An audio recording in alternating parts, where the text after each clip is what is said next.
Well, good evening. I've just got a couple of conspiratorial things I'd like to mention and probably shouldn't. It's never a good thing, is it, to mention conspiracy?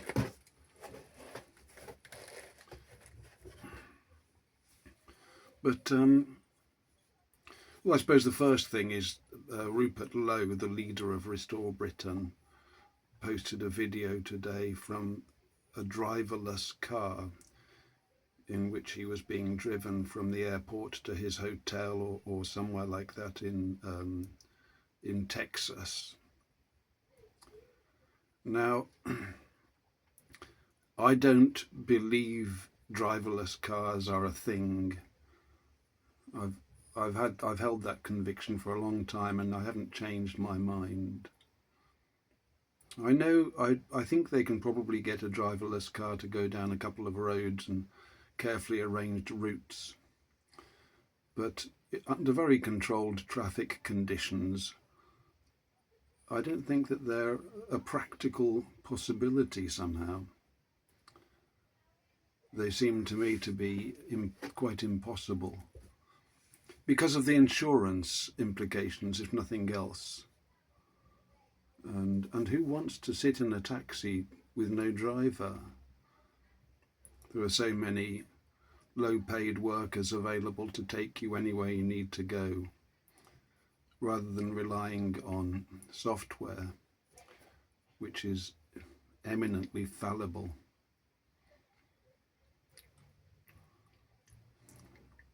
And if you look it up, if you look into this, you'll find that Tesla has run into these problems of insurance, and there are already apparently deaths and injuries, and the liability becomes problematic indeed. They were still being developed last June, not last month, but in 2025, and Elon Musk was sort of pushing it forwards and saying by the end of the month or in very soon. But apparently now there's a fleet of driverless taxis in Austin, Texas, you can hop onto and hop off of. It just doesn't make sense to me that those things would exist, and I don't think that they do. Like drones, I've never believed in drones, not armed military drones flying thousands of miles from their control station, being controlled from a military base in Britain or in the United States and releasing ordnance over Afghanistan or wherever. It's just a story, and it's unverifiable.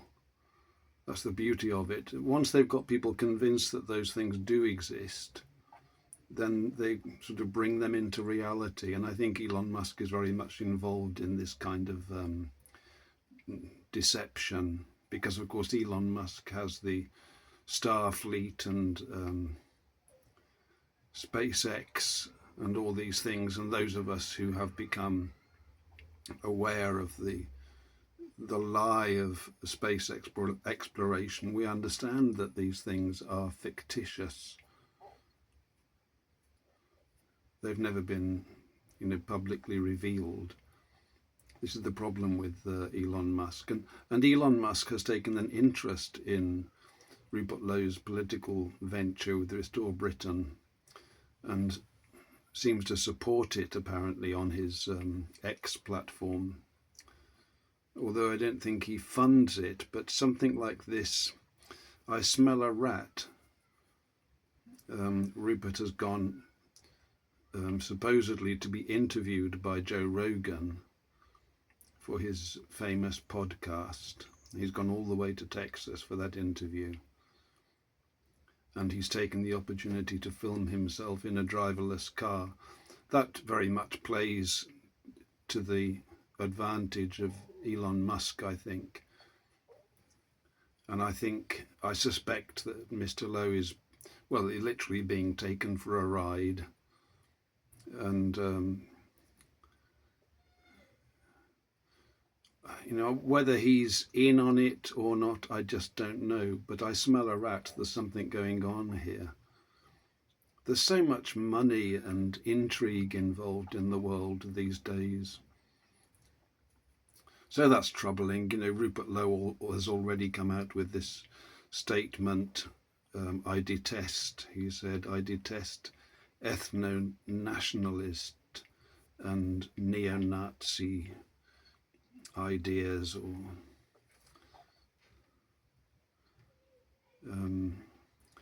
distancing himself and causing quite a bit of consternation among the members of his party, not just me.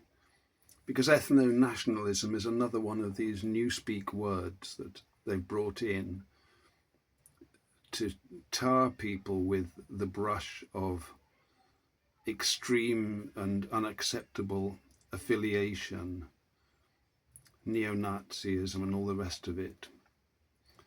Whereas there's no such thing really as ethno-nationalism, there's just nationalism and patriotism. And that is an ethnically defined matter. You can't be a nationalist if you don't recognise ethnicity. You can only be a nationalist in one country, and that's your country, the country of your people. You can't be a nationalist because your sister-in-law went to live in Birmingham or something.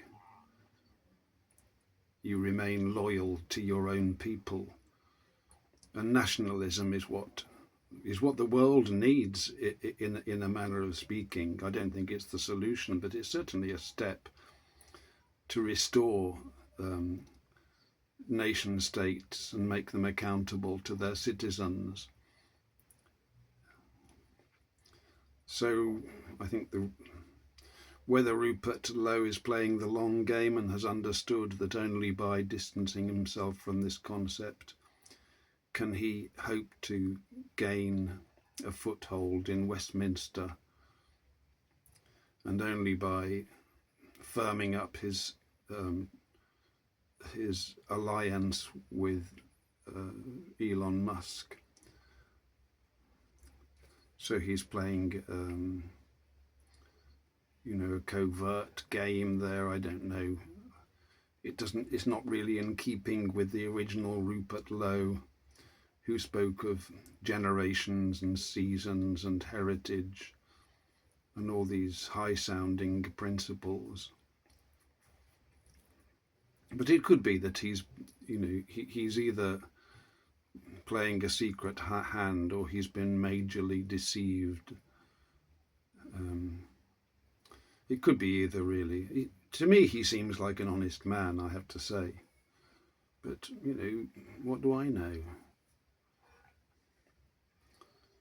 It's very hard to know what's in a man's heart.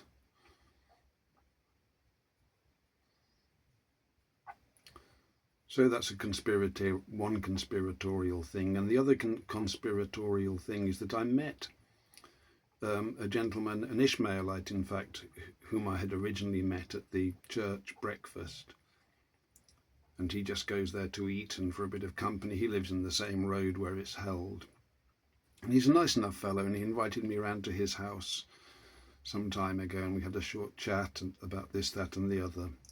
And I suppose I spoke about the Bible, but it never really went anywhere. But he was suffering from,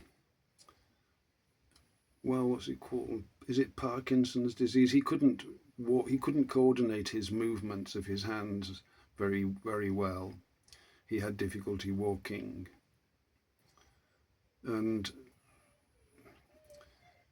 we spoke about it at length, and about a year later I saw him, and he was well. He was walking around, and he told me he'd got much better, and he'd followed, not my advice, I don't think, but he'd had some good advice concerning diet and supplements and these sorts of things rather than pharmaceutical products. And he was very pleased to see that his dysfunction had receded and he was regaining his ability to move around, and he was much better, much better.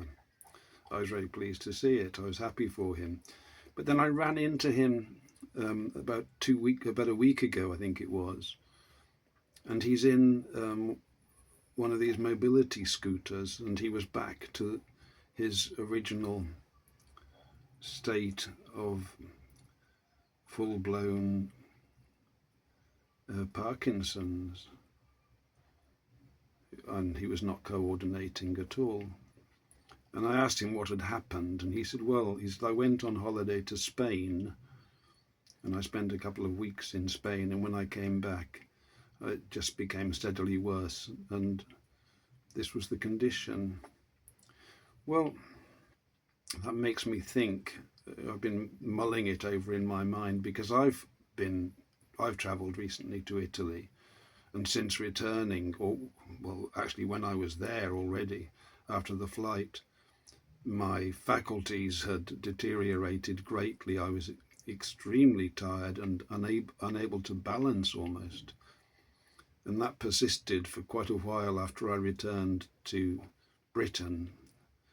And it's been going on for quite a while now, but I'm feeling better. I'm feeling stronger. The Lord has strengthened me over the past just a few days, really. And I feel a bit of strength returning. And I wonder whether,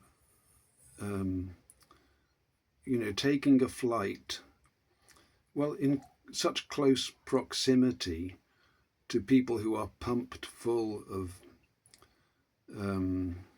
spike protein or other contaminants, and perhaps to an aircraft cabin with air that is again laden with pathogens. Perhaps this represents a problem particularly for unvaccinated people like myself, and maybe some people who listen. We don't seem to have immunity to these things. I've noticed it in the past that whenever I spend time in close proximity with my family, and my wife in particular was a very keen follower of the vaccination dictates, and I think she had maybe 6 shots altogether, and boosters and Lord knows what, despite my stern warnings to have none. But she doesn't listen to me, never has. But I've always found that after a while of close proximity, I become sick. I lose my strength, and I just feel as though I've aged 10 years in the space of a week. And it takes a long time. It's happened several times in the past, and it seems to take about 6 weeks to begin to function normally. So I wonder whether this stuff, whether there's any foundation in my suspicion that they've arranged pathogens or to capture the unvaccinated. We're quite a useful group for the controllers, I suppose, because we're the ones that won't follow their orders. So if they can target us specifically, that would be beneficial to them.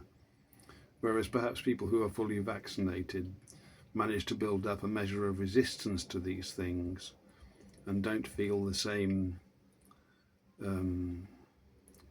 detrimental effects. Now, I don't know whether my Ishmaelite friend is vaccinated or not, and the next time I see him, I'm going to ask him that, if I can, in a discreet way.